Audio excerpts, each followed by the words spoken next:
香港有超過110萬名照顧者，即係咧每7個人就有1位咧需要照顧屋企嘅長者、長期病患或者有特殊學習需要嘅小朋友。照顧者咧往往承受好大嘅身心壓力。為咗應對呢個社會痛點，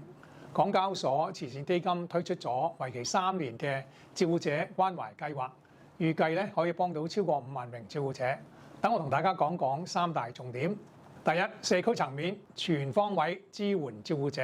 計劃會資助唔同機構喺觀塘同埋大埔咧成立6支照顧者社區支援隊，為長者以及 SEN 學童嘅照顧者提供外展服務、緊急支援同埋長遠照顧規劃。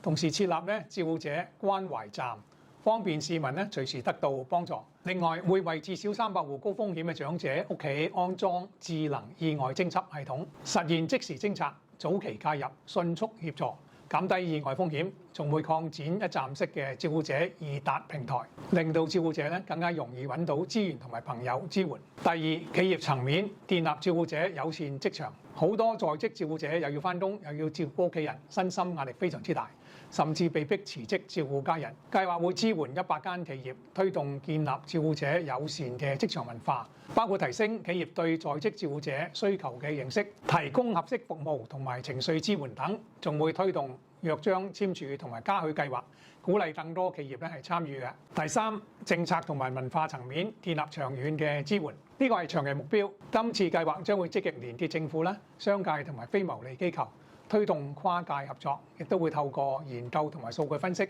參考國際經驗，幫助香港制定更加完善嘅照顧者政策。長遠建立一個更加包容、更加全面嘅支援網絡，建立一個照顧者友善嘅社會。我哋關注長者、關注弱勢社群嘅同時照顧者嘅需要亦都不能忽視。大家都要一齊努力，唔好等照顧者係孤軍作戰。希望呢個計劃可以令到更多嘅照顧者得到更多嘅實際援助。